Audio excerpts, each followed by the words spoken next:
दोस्तों, दिनाक्षी short hand में आपका स्वागत है।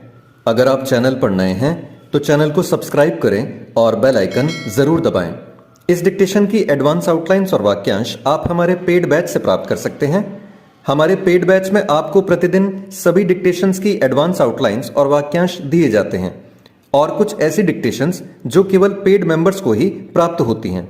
हमारे पेड बैच को ज्वाइन करने के लिए और बैच के बारे में संपूर्ण जानकारी प्राप्त करने के लिए आप डिस्क्रिप्शन बॉक्स में दिए गए मोबाइल नंबर पर व्हाट्सएप कर सकते हैं। इस डिक्टेशन की डेमो आउटलाइंस आप हमारे टेलीग्राम ग्रुप से प्राप्त कर सकते हैं। तो चलिए डिक्टेशन को स्टार्ट करते हैं। डिक्टेशन 5 सेकंड बाद स्टार्ट होगी। Ready, start. यह हैरानी की बात है कि विपक्षी गठबंधन INDIA की ओर से पेश अविश्वास प्रस्ताव को लोकसभा में अनुमति मिल जाने के बाद भी सदन को नहीं चलने दिया जा रहा है। यह हठधर्मिता की पराकाष्ठा है और इसका प्रमाण भी कि विपक्ष ने ठान लिया है कि वह संसद के इस सत्र में कोई काम नहीं होने देगा। उसके अड़ियल रवैये से यह साफ है कि वह न तो मणिपुर को लेकर गंभीर है और न ही संसदीय कामकाज में उसकी कोई दिलचस्पी है।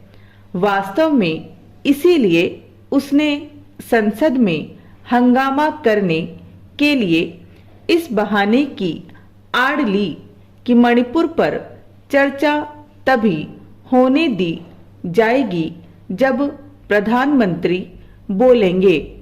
समझना कठिन है कि जब उसने अविश्वास प्रस्ताव के जरिए अपने इस उद्देश्य को हासिल कर लिया, तब फिर उसके लिए संसद में हंगामा करना आवश्यक क्यों है।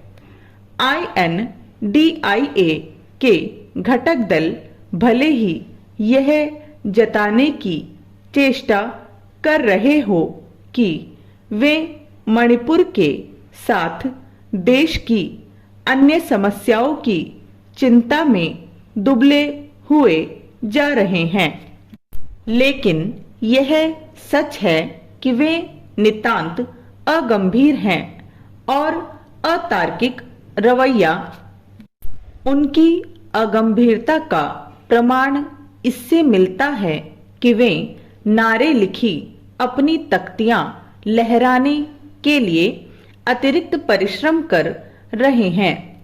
कोई भी समझ सकता है कि उन्होंने संसद में काले कपड़ों में दिखने के लिए भी अपनी ऊर्जा खपाई होगी।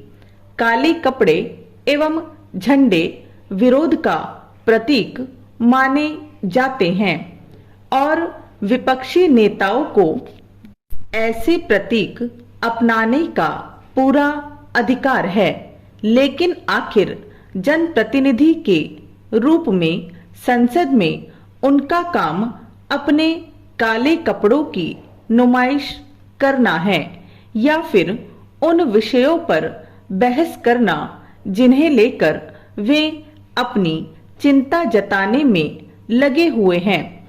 आखिर यह कैसी चिंता है कि चर्चा करने के बजाय नारेबाजी पर मेहनत की जा रही है। विपक्षी दलों के विचित्र व्यवहार को देखते हुए देश की जनता तो ऐसे ही किसी निष्कर्ष पर पहुंचने को विवश होगी कि वे हंगामा करने और संसद न चलने देने के लिए नित नए बहाने खोजने में लगे हुए हैं। यह हास्यास्पद है कि विपक्षी दल एक और राष्ट्रीय हितों की रक्षा की दुहाई दे रहे और दूसरी ओर संसद में राष्ट्रीय अथवा आम जनता से जुड़े किसी विषय पर चर्चा भी नहीं होने दे रहे। यदि वे यह मानकर चल रहे हैं कि जनता को यह सब समझ नहीं आ रहा होगा, तो इसका मतलब है कि वे उसे बिल्कुल नादान मान बैठे हैं। जनता सब देख भी रही है और समझ भी कि कौन संसद न चलने देने पर आमाद है। यदि INDIA के सदस्य अपने गठबंधन को इंडिया नाम देकर यह मान बैठे हैं कि वे भारत का पर्याय बन गए हैं, तो इसे मुगालते के अलावा और कुछ नहीं कहा जा सकता। देश की जनता को ऐसे मुगालते दूर करना अच्छे से आता है।